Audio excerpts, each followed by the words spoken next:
The Fall of the House of Usher. Edgar Allan Poe. During the whole of a dull, dark, and soundless day in the autumn of the year, when the clouds hung oppressively low in the heavens, I had been passing alone, on horseback, through a singularly dreary tract of country, and at length found myself, as the shades of the evening drew on, within view of the melancholy house of Usher. I know not how it was, but, with the first glimpse of the building, a sense of insufferable gloom pervaded my spirit. I say insufferable, for the feeling was unrelieved by any of that half-pleasurable, because poetic, sentiment with which the mind usually receives even the sternest natural images of the desolate or terrible. I looked upon the scene before me, upon the mere house, and the simple landscape features of the domain, upon the bleak walls, upon the vacant eye-like windows, upon a few rank sedges, and upon a few white trunks of decayed trees, with an utter depression of soul which I can compare to no earthly sensation more properly than that of the after-dream of the reveller upon opium. The bitter lapse into everyday life, the hideous dropping off of the veil. There was an iciness, a sinking, a sickening of the heart, an unredeemed dreariness of thought, which no goading of the imagination could torture into aught of the sublime. What was it? I paused to think. What was it that so unnerved me in the contemplation of the house of Usher? It was a mystery all insoluble, nor could I grapple with the shadowy fancies that crowded upon me as I pondered. I was forced to fall back upon the unsatisfactory conclusion that while, beyond doubt, there are combinations of very simple natural objects which have the power of thus affecting us, still the analysis of this power lies among considerations beyond our depth. It was possible, I reflected, that a mere different arrangement of the particulars of the scene, of the details of the picture, would be sufficient to modify, or perhaps to annihilate its capacity for sorrowful impression, and, acting upon this idea, I reined my horse to the precipitous brink of a black and lurid tarn that lay in unruffled luster by the dwelling, and gazed down, but with a shudder even more thrilling than before, upon the remodeled and inverted images of the grey sedge and the ghastly tree stems in the vacant and eye-like windows.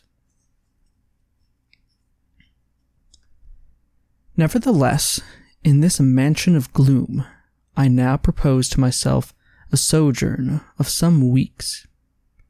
Its proprietor, Roderick Usher, had been one of my boon companions in boyhood, but many years had elapsed since our last meeting. A letter, however, had lately reached me in a distant part of the country, a letter from him, which, in its widely importunate nature, had admitted of no other than a personal reply. The miss gave evidence of nervous agitation. The writer spoke of acute bodily illness, of a mental disorder which oppressed him, and of an earnest desire to see me, as his best and indeed his only personal friend, with a view of attempting, by the cheerfulness of my society, some alleviation of his malady. 'Twas the manner in which all this, and much more, was said. It was the apparent heart that went with his request, which allowed me no room for hesitation, and I accordingly obeyed forthwith what I still considered a very singular summons. Although, as boys, we had been even intimate associates, yet I really knew little of my friend. His reserve had been always excessive and habitual. I was aware, however, that his very ancient family had been noted, time out of mind, for a peculiar sensibility of temperament, displaying itself through long ages, in many works of exalted art, and manifested, of late, in repeated deeds of munificent, yet unobtrusive charity, as well as in a passionate devotion to the intricacies, perhaps even more than to the orthodox and easily recognizable beauties of musical science. I had learned, too, the very remarkable fact that the stem of the Usher race, all time honored as it was, had put forth, at no period, any enduring branch. In other words, that the entire family lay in the direct line of descent, and had always, with very trifling and very temporary variation, so lain. It was this deficiency, I considered, while running over in thought the perfect keeping of the character of the premises with the accredited character of the people, and while speculating upon the possible influence which the one, in the long lapse of centuries, might have exercised upon the other. It was this deficiency, perhaps of collateral issue, that the consequent undeviating transmission from sire to son of the patrimony with the name which had, at length, so identified the two as to merge the original title of the estate in the quaint and equivocal appellation of the House of Usher, an appellation which seemed to include, in the minds of the peasantry who had used it, both the family and the family mansion. I have said that the sole effect of my somewhat childish experiment, that of looking down within the tarn, had been to deepen the first singular impression. There can be no doubt that the consciousness of the rapid increase of my superstition, for why should I not so term it, served mainly to accelerate the increase itself. Such, I have long known, is the paradoxical law of all sentiments having terror as a basis, and it might have been for this reason only that, when I again uplifted my eyes to the house itself from its image in the pool, there grew in my mind a strange fancy, a fancy so ridiculous, indeed, that I but mention it to show the vivid force of the sensations which oppressed me.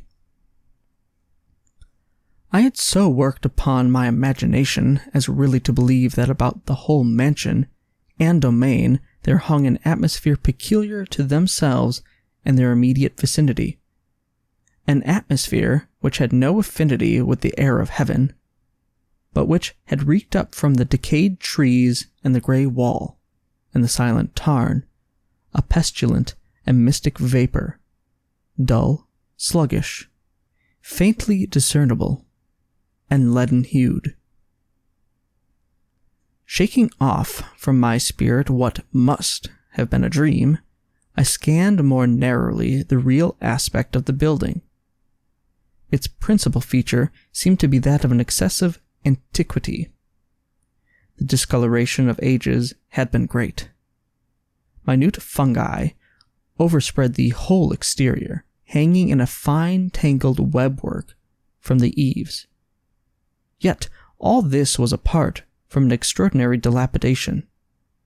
No portion of the masonry had fallen, and there appeared to be a wild inconsistency between its still perfect adaptations of parts and the crumbling condition of the individual stones.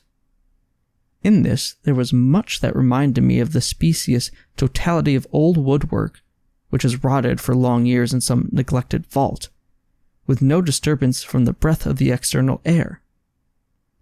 Beyond this indication of extensive decay, however, the fabric gave little token of instability.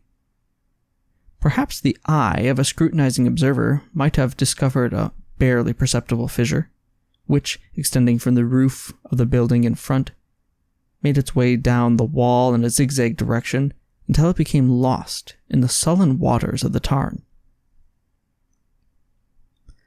Noticing these things, I rode over a short causeway to the house. A servant in waiting took my horse, and I entered the Gothic archway of the hall.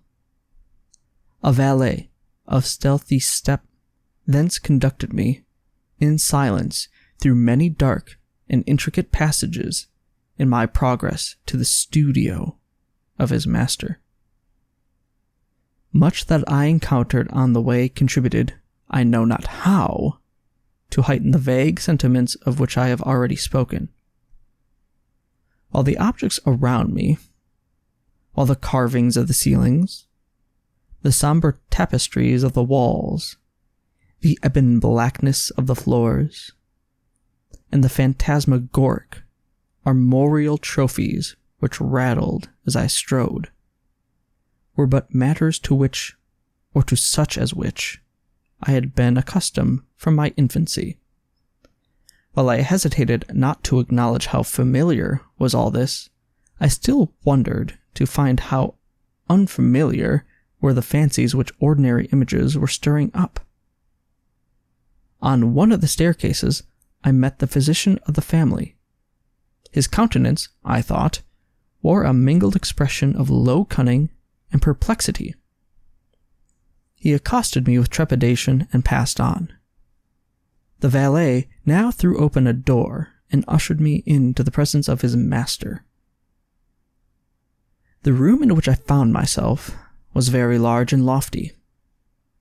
The windows were long, narrow, and pointed, and at so vast a distance from the black oaken floor as to be altogether inaccessible from within. Feeble gleams of encrimsoned light made their way through the trellised panes and served to render sufficiently distinct the more prominent objects around. The eye, however, struggled in vain to reach the remoter angles of the chamber, or the recesses of the vaulted and fretted ceiling. Dark draperies hung upon the walls. The general furniture was profuse, comfortless, antique, and tattered.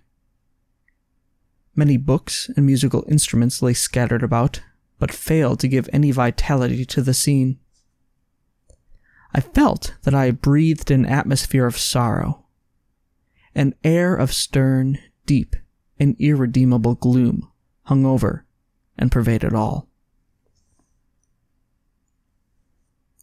Upon my entrance, Usher arose from a sofa on which he had been lying at full length and greeted me with a vivacious warmth which had much in it. I at first thought of an overdone cordiality, of the constrained effort, of the ennui man of the world. A glance, however, at his countenance convinced me of his perfect sincerity. We sat down, and for some moments, while he spoke not, I gazed upon him with a feeling half of pity, half of awe. Surely, man had never before so terribly altered in so brief a period, as had Roderick Usher. It was with difficulty that I could bring myself to admit the identity of the one being before me with the companion of my early boyhood. Yet the character of his face had been at all times remarkable.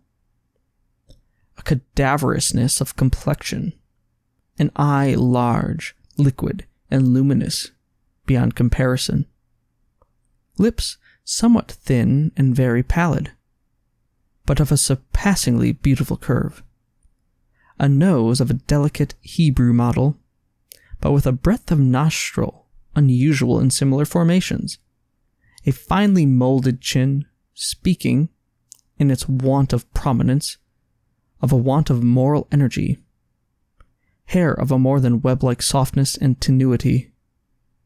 These features, with an inordinate expansion above the regions of the temple, made up altogether a countenance not easily to be forgotten.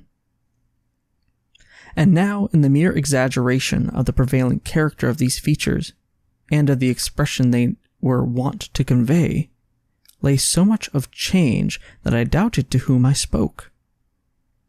The now ghastly pallor of the skin, and the now miraculous luster of the eye, above all things startled and even awed me. The silken hair, too, had been suffered to grow all unheeded, and as, in its wild gossamer texture, it floated rather than fell about the face, I could not even with effort connect its arabesque expression with any idea of simple humanity. In the manner of my friend, I was at once struck with an incoherence, an inconsistency, and I soon found this to arise from a series of feeble and futile struggles to overcome a habitual trepidancy, an excessive nervous agitation. For something of this nature I had indeed been prepared, no less by his letter than by reminiscences of certain boyish traits, and by conclusions deduced from his peculiar physical conformation and temperament. His action was alternately vivacious and sullen. His voice varied rapidly from a tremulous indecision, when the animal spirit seemed utterly in abeyance, to that species of energetic concision, that abrupt, weighty, unhurried, and hollow-sounding enunciation, that leaden, self-balanced, and perfectly modulated guttural utterance, which may be observed in the lost drunkard or the irreclaimable eater of opium during the periods of his most intense excitement. It was thus that he spoke of the object of my visit, of his earnest desire to see me, and of the solace he expected me to afford him. He entered, at some length, into what he conceived to be the nature of his malady. It was, he said, a constitutional and a family evil, and one for which he despaired to find a remedy. A mere nervous affection. He immediately added, which would undoubtedly soon pass off. It displayed itself in a host of unnatural sensations. Some of these, as he detailed them, interested and bewildered me, although perhaps the terms and the general manner of the narration had their weight. He suffered much from a morbid acuteness of the senses. The most insipid food was alone endurable. He could wear only garments of certain texture. The odors of all flowers were oppressive. His eyes were tortured by even a faint light, and there were but peculiar sounds, and these from stringed instruments, which did not inspire him with horror. To an anomalous species of terror, I found him a bounden slave. "I shall perish," said he. "I must perish in this deplorable folly. Thus, and not otherwise, shall I be lost. I dread the events of the future, not in themselves, but in their results. I shudder at the thought of any, even the most trivial, incident which may operate upon this intolerable agitation of soul. I have, indeed, no abhorrence of danger, except in its absolute effect in terror. In this unnerved, in this pitiable condition, I feel that the period will sooner or later arrive when I must abandon life and reason together in some struggle with the grim phantasm, fear. I learned, moreover, at intervals and through broken and equivocal hints, another singular feature of his mental condition.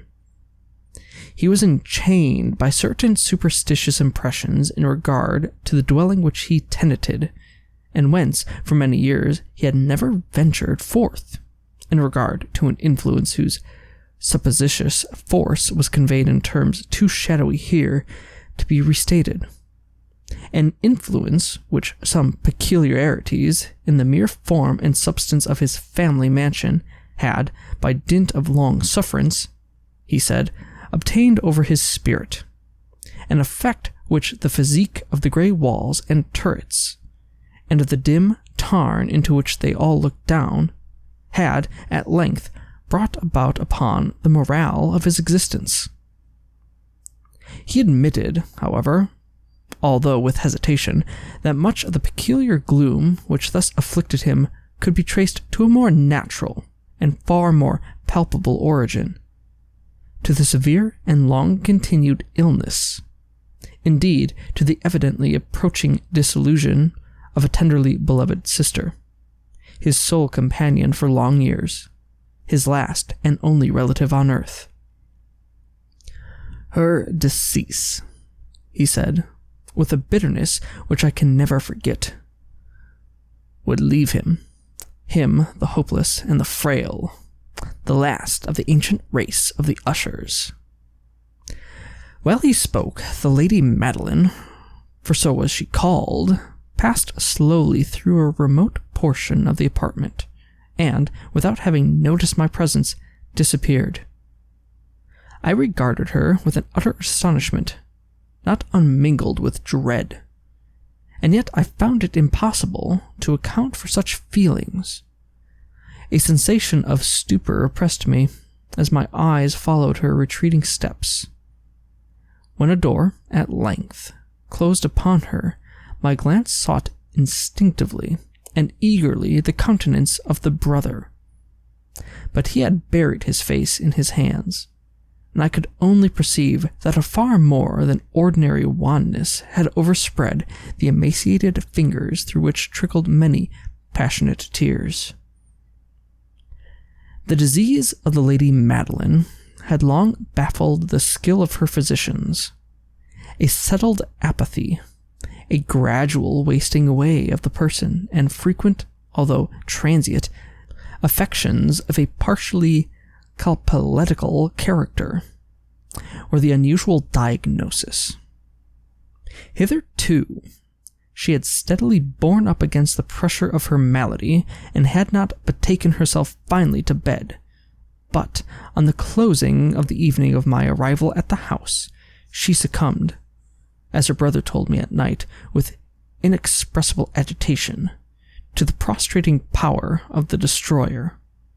And I learned that the glimpse I had obtained of her person would thus probably be the last I should obtain, that the lady, at least while living, would be seen by me no more.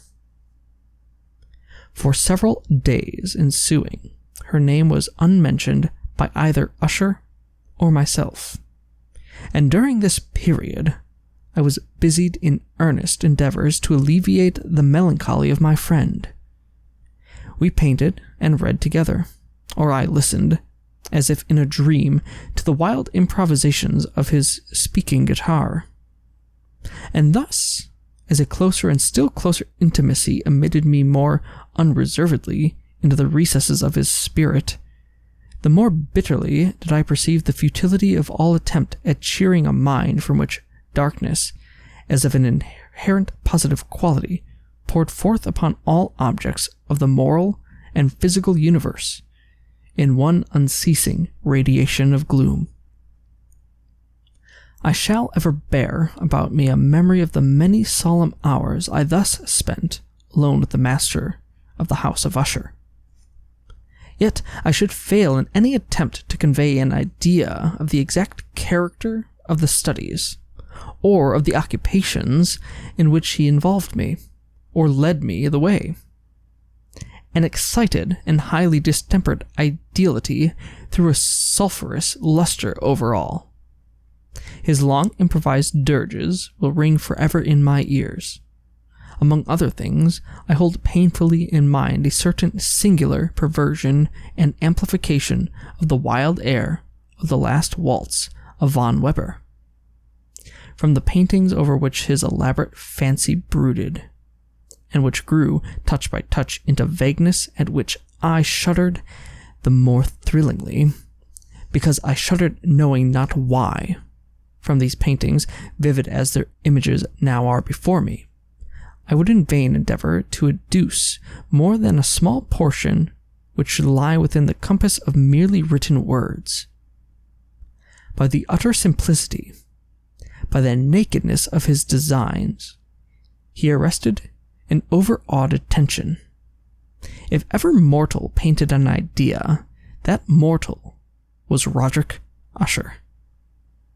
For me, at least, in the circumstances then surrounding me, there arose out of the pure abstractions which the hypochondriac contrived to throw upon his canvas an intensity of intolerable awe, no shadow of which felt I ever yet in the contemplation of the certainly glowing yet too concrete reveries of Fuseli. One of the phantasmagoric conceptions of my friend, partaking not so rigidly of the spirit of abstraction, may be shadowed forth, although feebly, in words. A small picture presented the interior of an immensely long and rectangular vault or tunnel, with low walls, smooth, white, and without interruption or device. Certain accessory points of the design served well to convey the idea that this excavation lay at an exceeding depth below the surface of the earth. No outlet was observed in any portion of its vast extent, and no torch or other artificial source of light was discernible. Yet a flood of intense rays rolled throughout, and bathed the whole in a ghastly and inappropriate splendor. I have just spoken of that morbid condition of the auditory nerve which rendered all music intolerable to the sufferer, with the exception of certain effects of stringed instruments. 'Twas perhaps the narrow limits to which he thus confined himself upon the guitar, which gave birth, in great measure, to the fantastic character of his performances. But the fervid facility of his impromptus could not be so accounted for.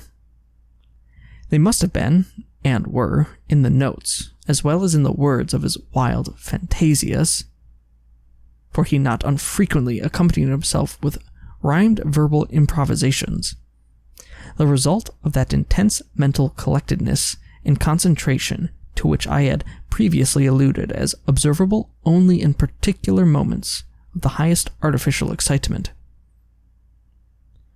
The words of one of these rhapsodies I have easily remembered. I was, perhaps, the more forcibly impressed with it as he gave it, because, in the under or mystic current of its meaning, I fancied that I perceived, and for the first time, a full consciousness, on the part of Usher, of the tottering of his lofty reason upon her throne. The verses, which were entitled "The Haunted Palace," ran very nearly, if not accurately, thus. 1. In the greenest of our valleys, by good angels tenanted, once a fair and stately palace, radiant palace, reared its head in the monarch Thought's dominion. It stood there, never seraph spread a pinion over fabric half so fair. 2. Banners yellow, glorious, golden, on its roof did float and flow. This, all this, was in the olden time long ago. And every gentle air that dallied, in that sweet day, along the ramparts plumed and pallid, a winged odor went away. 3. Wanderers in that happy valley through two luminous windows saw spirits moving musically to a lute's well-tuned law. Round about a throne where sitting Paraphagy, in state his glory well befitting, the ruler of the realm was seen. 4. And all with pearl and ruby glowing was the faint palace door, through which came flowing, flowing, flowing, the sparkling evermore. A troop of echoes whose sweet duty was but to sing, in voices of surpassing beauty, the wit and wisdom of their king. 5.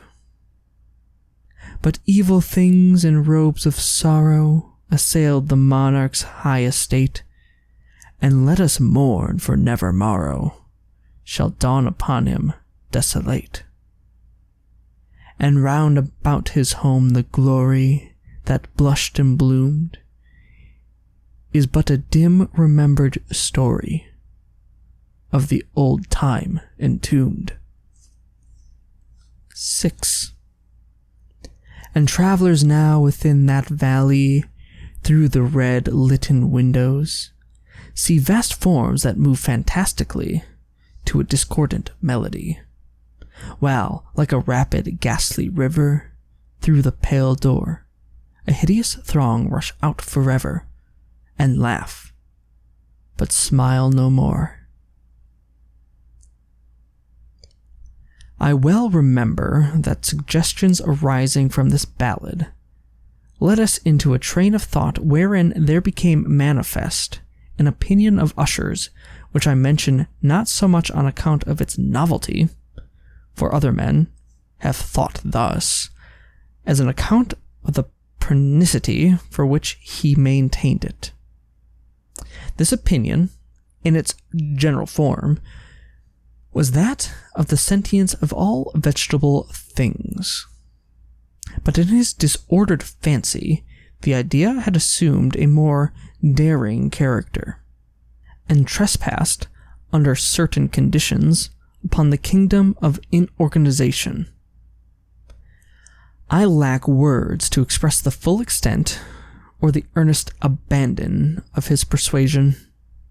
The belief, however, was connected, as I have previously hinted, with the grey stones of the home of his forefathers. The conditions of the sentience had been here, he imagined, fulfilled in the method of collocation of these stones in the order of their arrangement, as well as in that of the many fungi which overspread them, and of the decayed trees which stood around, above all, in the long undisturbed endurance of this arrangement, and in its reduplication in the still waters of the Tarn. Its evidence, the evidence of the sentience, was to be seen, he said, and I here started as he spoke, in the gradual yet certain condensation of an atmosphere of their own about the waters and the walls.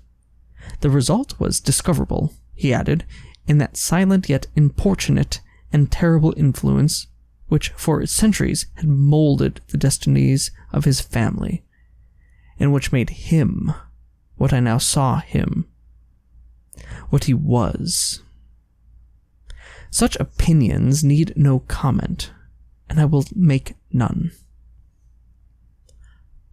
Watson, Dr. Percival Spallanzani, and especially the Bishop of Llandaff, see Chemical Essays, Volume 5. Our books, the books which for years had formed no small portion of the mental existence of the invalid, were, as might be supposed, in strict keeping with this character of phantasm. We pored together over such works as the Viver, a Chartreux of Gresset, the Belfre of Machiavelli, the Heaven and Hell of Swedenborg, the Subterranean Voyage of Nicholas Klim by Holberg, the Chiromancy of Robert Flude, of Jean de Rennes, and of De la Chambre, the Journey into the Blue Distance of Tieck, and the City of the Sun of Campanella. One favorite volume was a small octavo edition of the Directorium Inquisitorium by the Dominican Enmeric de Giron, and there were passages in the Pomponius Mela about the old African satyrs and epigians, over which Usher would sit dreaming for hours. His chief delight, however, was found in the perusal of an exceedingly rare and curious book in quarto Gothic, the Manual of a Forgotten Church, the Vigile Mortuorium secundum coram excelle magnitudine.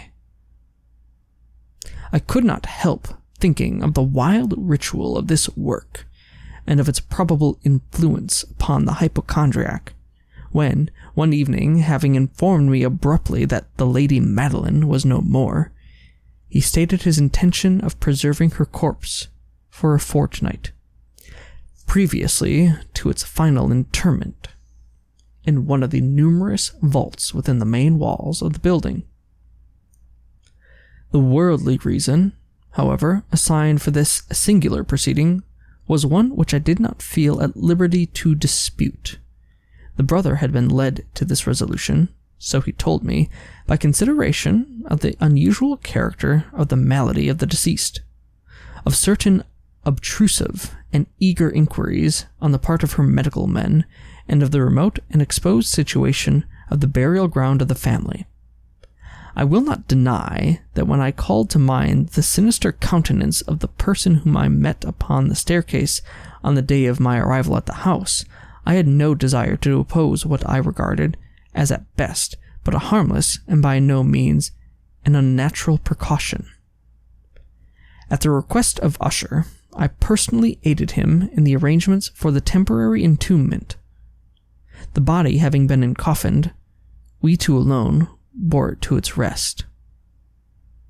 The vault in which we placed it, and which had been so long unopened that our torches, half smothered in its oppressive atmosphere, gave us little opportunity for investigation, was small, damp, and entirely without means of admission for light, lying at great depth immediately beneath that portion of the building in which was my own sleeping apartment.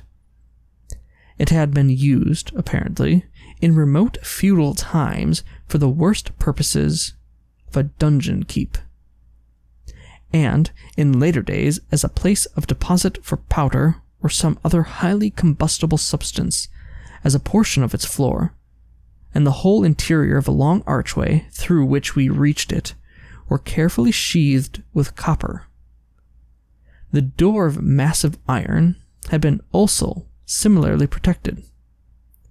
Its immense weight caused an unusually sharp grating sound as it moved upon its hinges. Having deposited our mournful burden upon trestles within this region of horror, we partially turned aside the yet unscrewed lid of the coffin and looked upon the face of the tenant.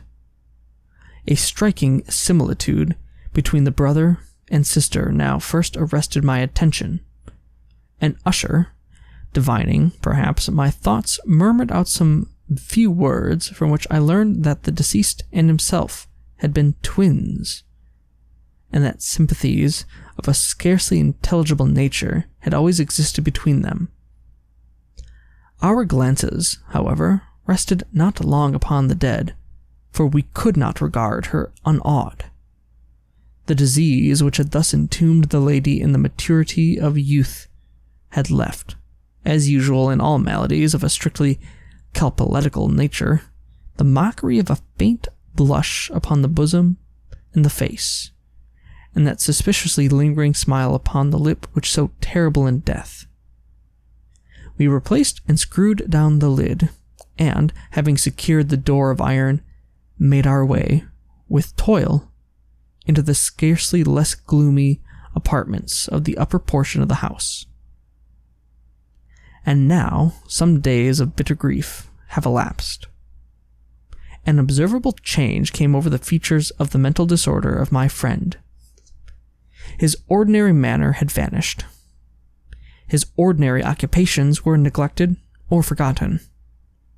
He roamed from chamber to chamber, with hurried, unequal, and objectless steps. The pallor of his countenance had assumed, if possible, a more ghastly hue, but the luminousness of his eye had utterly gone out. The once occasional huskiness of his tone was heard no more, and a tremulous quaver, as if the extreme terror habitually characterized his utterance. There were times, indeed, when I thought of his unceasingly agitated mind was laboring with some oppressive secret, to divulge which he struggled for the necessary courage.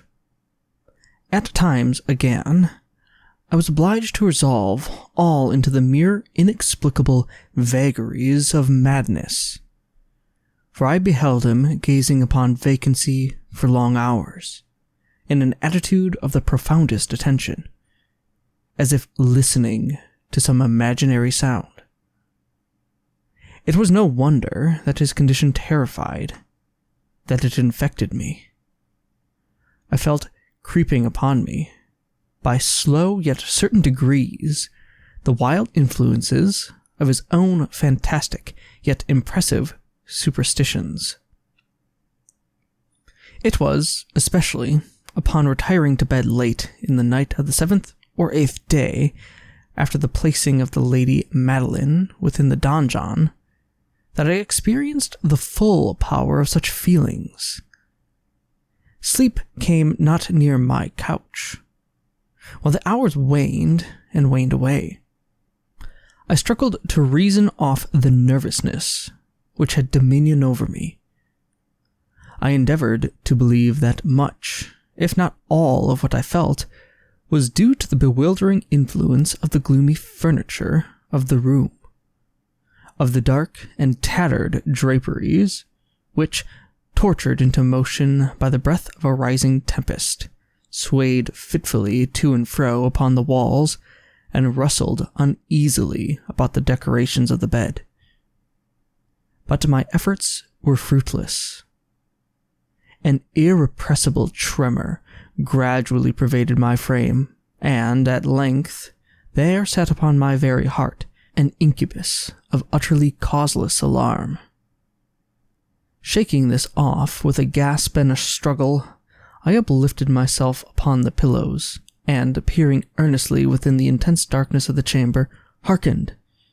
I know not why, except that an instinctive spirit prompted me, to certain low and indefinite sounds which came, through the pauses of the storm, at long intervals, I knew not whence. Overpowered by an intense sentiment of horror, unaccountable yet unendurable, I threw upon my clothes with haste, for I felt that I should sleep no more during the night, and endeavored to arouse myself from the pitiable condition into which I had fallen, by pacing rapidly to and fro through the apartment. I had taken but a few turns in this manner when a light step on an adjoining staircase arrested my attention. I presently recognized it as that of Usher. In an instant afterward he rapped with a gentle touch at my door and entered, bearing a lamp. His countenance was, as usual, cadaverously wan, but moreover, there was a species of mad hilarity in his eyes, and evidently restrained hysteria in his whole demeanor. His air appalled me, but anything was preferable to the solitude which I had so long endured, and I even welcomed his presence as a relief. "And you have not seen it?" he said abruptly, after having stared about him for some moments in silence. "You have not seen it. But stay, you shall." Thus speaking, and having carefully shaded his lamp, he hurried to one of the casements and threw it freely open to the storm.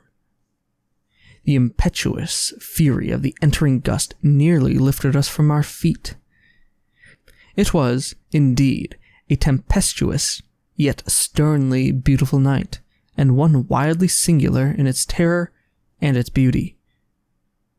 A whirlwind had apparently collected its force in our vicinity, for there were frequent and violent alterations in the direction of the wind, and the exceeding density of the clouds, which hung so low as to press upon the turrets of the house, did not prevent our perceiving the lifelike velocity with which they flew careening from all points against each other, without passing away into the distance.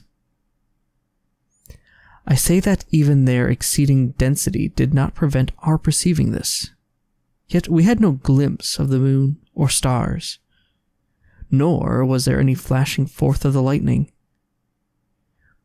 But the undersurfaces of the huge masses of agitated vapor, as well as all terrestrial objects immediately around us, were glowing in the unnatural light of a faintly luminous and distinctly visible gaseous exhalation which hung about and enshrouded the mansion.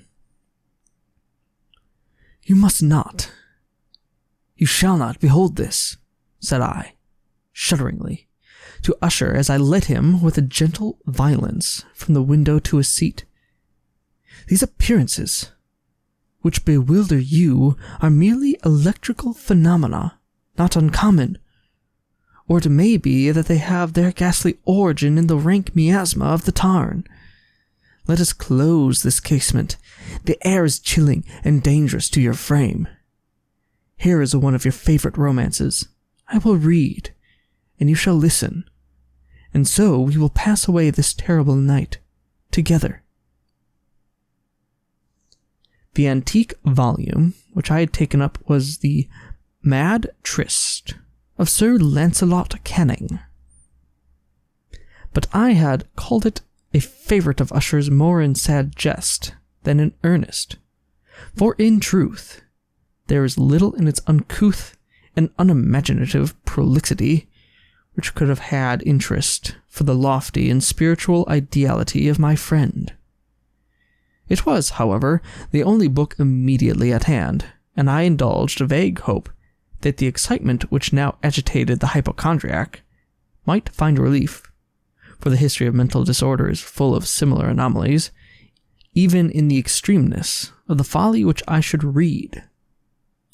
Could I have judged, indeed, by the wild, overstrained air of the vivacity with which he hearkened, or apparently hearkened, to the words of the tale, I might well have congratulated myself upon the success of my design. I had arrived at that well-known portion of the story where Ethelred, the hero of the tryst, having sought in vain for peaceable admission into the dwelling of the hermit, proceeds to make good an entrance by force. Here, it will be remembered, the words of the narrative ran thus: "And Ethelred, who was by nature of a doughty heart, and who was now mighty withal, on account of the powerfulness of the wine which he had drunken, waited no longer to hold parley with the hermit, who, in sooth, was of an obstinate and masterful turn, but, feeling the rain upon his shoulders, and fearing the rising of the tempest, uplifted his mace outright, and with blows made quickly room in the plankings of the door for his gauntleted hand. And now, pulling therewith sturdily, he so cracked and ripped and tore all asunder, that the noise of the dry and hollow-sounding wood alarmed and reverberated throughout the forest." At the termination of this sentence I started, and for a moment paused, for it appeared to me, although I at once concluded that my excited fancy had deceived me, it appeared to me that, for some very remote portion of the mansion, there came, indistinctly, to my ears, what might have been, in its exact similarity of character, the echo, but a stifled and dull one, certainly, of the very cracking and ripping sound which Sir Lancelot had so particularly described. It was, beyond doubt, the coincidence alone which had arrested my attention, for, amid the rattling of the sashes of the casements, and the ordinary commingled noises of the still increasing storm, the sound, in itself, had nothing, surely, which should have interested or disturbed me. I continued the story. But the good champion Ethelred, now entering within the door, was sore enraged and amazed to perceive no signal of the merciful hermit, but, in the stead thereof, a dragon of a scaly and prodigious demeanor, and of a fiery tongue, which sate in guard before a palace of gold, with a floor of silver, and upon the wall there hung a shield of shining brass, with this legend enwritten: "Who entereth herein, a conqueror hath been. Who slayeth the dragon, the shield he shall win." And Ethelred uplifted his mace, and struck upon the head of the dragon, which fell before him and gave up his pesty breath, with a shriek so horrid and harsh and withal so piercing, that Ethelred had feigned to close his ears with his hands against the dreadful noise of it, the like whereof was never heard before. Here again I paused abruptly, and now with a feeling of wild amazement, for there could be no doubt whatever that in this instance I did actually hear, although from what direction it proceeded I found it impossible to say, a low and apparently distant, but harsh, protracted, and most unusual screaming or grating sound, the exact counterpart of what my fancy had already conjured up for the dragon's unnatural shriek, as described by the romancer. Oppressed, as I certainly was, upon the occurrence of this second and most extraordinary coincidence by 1,000 conflicting sensations, in which wonder and extreme terror were predominant, I still retained sufficient presence of mind to avoid exciting, by any observation, the sensitive nervousness of my companion. I was by no means certain that he had noticed the sounds in question, although, assuredly, a strange alteration had, during the last few minutes, taken place in his demeanor. From a position fronting my own, he had gradually brought round his chair, so as to sit with his face to the door of the chamber, and thus I could but partially perceive his features, although I saw that his lips trembled, as if he were murmuring inaudibly. His head had dropped upon his breast, yet I knew that he was not asleep, from the wide and rigid opening of the eye as I caught a glance of it in profile. The motion of his body, too, was at variance with this idea, for he rocked from side to side with a gentle yet constant and uniform sway. Having rapidly taken notice of all this, I resumed the narrative of Sir Lancelot, which thus proceeded. And now, the champion, having escaped from the terrible fury of the dragon, bethinking himself of the brazen shield, and of the breaking up of the enchantment which was upon it, removed the carcass from out of the way before him, and approached valorously over the silver pavement of the castle to where the shield was upon the wall, which in sooth tarried not for his full coming, but fell down at his feet upon the silver floor, with a mighty, great, and terrible ringing sound. No sooner had these syllables passed my lips, than, as if a shield of brass had indeed, at the moment, fallen heavily upon a floor of silver, I became aware of a distinct, hollow, metallic, and clangorous, yet apparently muffled reverberation. Completely unnerved, I leaped to my feet, but the measured rocking movement of Usher was undisturbed. I rushed to the chair in which he sat. His eyes were bent fixedly before him, and throughout his whole countenance there reigned a stony rigidity. But, as I placed my hand upon his shoulder, there came a strong shudder over his whole person.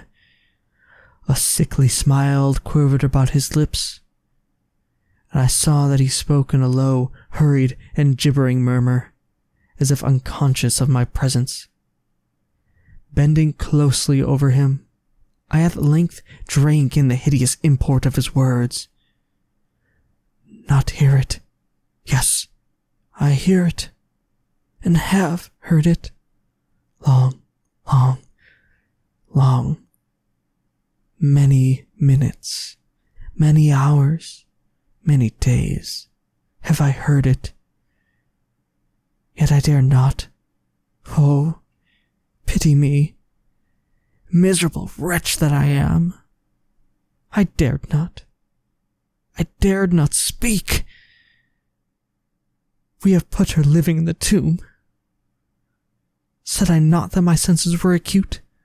I now tell you that I heard her first feeble movements in the hollow coffin. I heard them many, many days ago. Yet I dared not.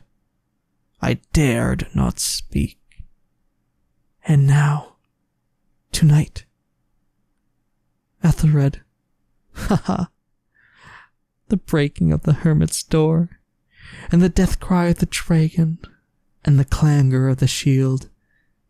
Say, rather, the rending of her coffin, and the grating of the iron hinges of her prison, and her struggles within the coppered archway of the vault. Oh, whither shall I fly? Will she not be here anon? Is she not hurrying to upbraid me for my haste? Have I not heard her footstep on the stair? Do I not distinguish that heavy and horrible beating of her heart? Madman! Here he sprang furiously to his feet and shrieked out his syllables, as if in the effort he were giving up his soul. Madman! I tell you that she now stands without the door. As if in the superhuman energy of his utterance, there had been found the potency of a spell. The huge antique panels to which the speaker pointed threw slowly back. Upon the instant, their ponderous and ebony jaws. It was the work of the rushing gust. But then without those doors there did stand the lofty and enshrouded figure of the Lady Madeline of Usher. There was blood upon her white robes, and the evidence of some bitter struggle upon every portion of her emaciated frame.